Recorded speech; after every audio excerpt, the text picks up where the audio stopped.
My name is Morgan Patterson, and I love skateboarding. I was fortunate enough to grow up in San Diego, and not only was it such a beautiful place to grow up, but it happens to be one of the meccas for skateboarding. Skateboarding really took rise in Southern California, primarily in Los Angeles, but that's only a little north of San Diego. And so there's still a very large concentration of skateboarders down in San Diego. I think I got my first skateboard when I was about 6 years old. And in my opinion, it's kind of this unwritten law that if you were a kid growing up in San Diego, you had to have a skateboard. And I lived in a community where all my friends were on the same street. And every night our parents would basically shut off the TV and just kick us out of the house and, tell us to go play on the streets and entertain ourselves. And so that's really where I learned how to at least ride on a skateboard. I never got good. I think I rode off a curb, and that may have been my biggest skateboarding accomplishment there. But at least I was rolling around. And it wasn't until my parents and we moved away to a different part of San Diego. And there weren't nearly as many kids around. It was an older neighborhood for sure. And so I was bored a lot and I didn't really have anything to do. And luckily, our backyard, it was just concrete and brick, and there were these big cracks. And so I took out my skateboard and I started teaching myself how to skate and primarily ollie at that point. And I was finally old enough where I could understand that to ollie, you just had to kick down the tail with your back foot. And once you jumped in the air and you moved your front foot forward, that's how you leveled out the board and got airborne. And then boom, you come down and that was your ollie.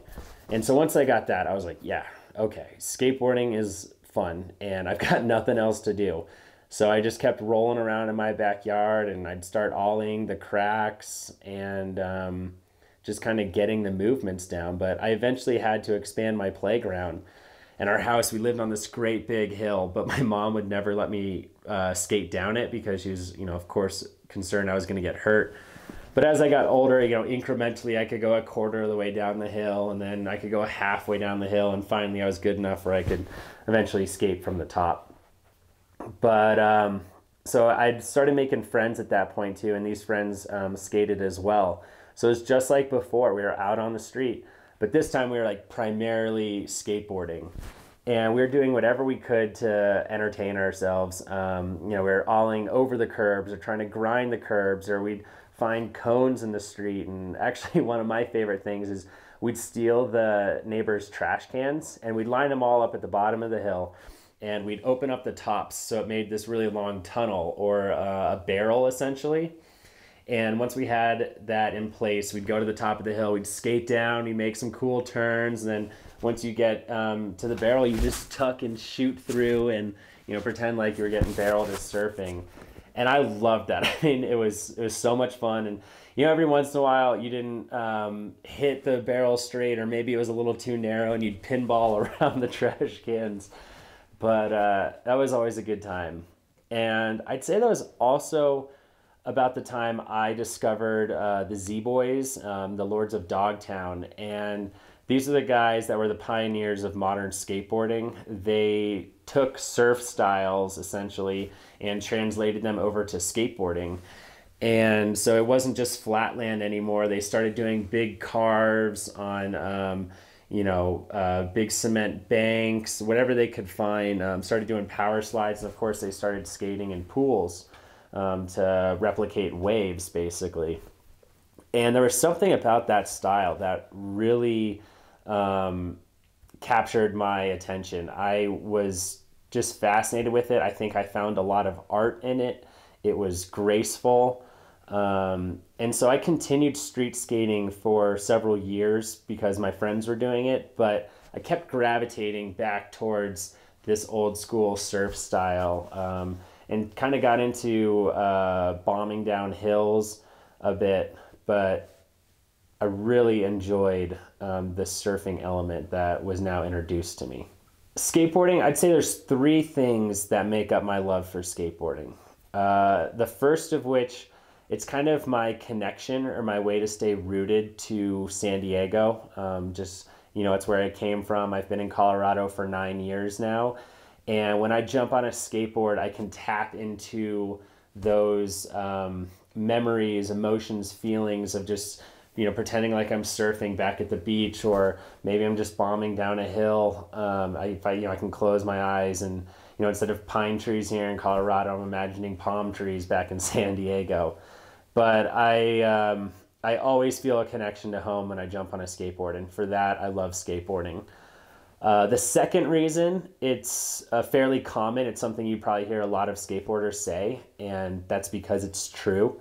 But skateboarding really is a platform for expression, self-expression. It's a way for us to be creative and express our emotions or our mood. I know every time I'm on a board, my style or technique, it varies just a little bit, and it's all dependent on my mood, whether I'm happy or I'm angry or sad, any kind of emotion. You know, I might be skating more aggressively or more playfully. Emotions are directly tied into skateboarding for me, and I love being able to express myself in that way. You know, if I can't find words to say it or other actions, I can just jump on a skateboard. And finally, the third reason, this could be unique to me, but I find truth in skateboarding, and that process is very therapeutic. And what I mean by I find truth in skateboarding, it's the truth in the movement. There's certain physical laws that you just can't break or else you're going to fall. And so when I'm on my skateboard and I'm skating around, I might have my music in my ears, but I'm able to completely just clear my mind, and I'm just focusing purely on skateboarding at that point. And, you know, I'm so in tune with the contact between the wheels and the pavement, or perhaps if I'm going down a hill, you know, looking ahead at my line, making sure there's no cracks or rocks or people or cars, whatever in the way. I'm just completely focused, and my headspace is totally clear, and it's the most it's such a peaceful feeling that's what I really love about skateboarding, is that therapeutic process that comes from where I find truth in skateboarding.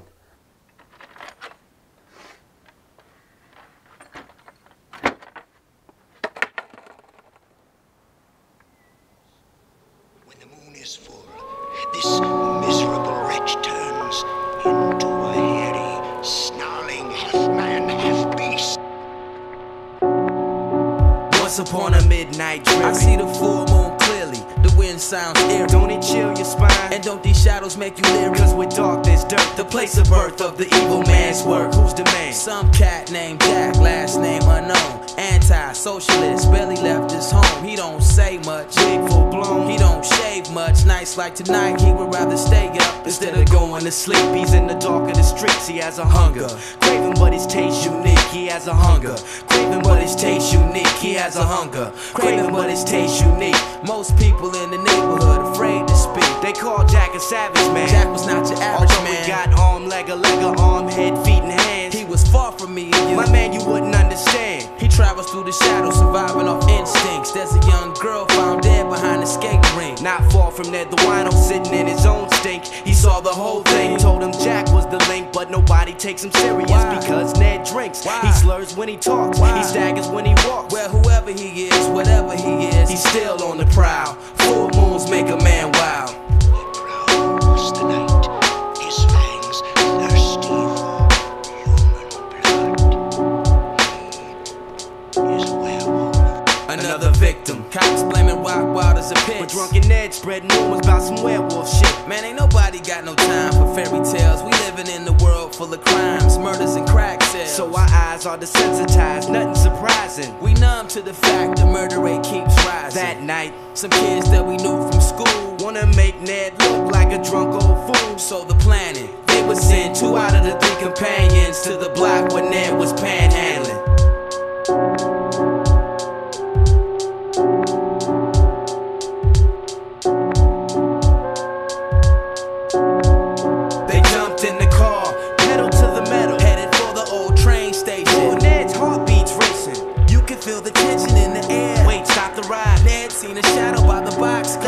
Who wants to go first? But nobody moved. Ned so drunk he had no fear. I'll go, y'all wait here. So he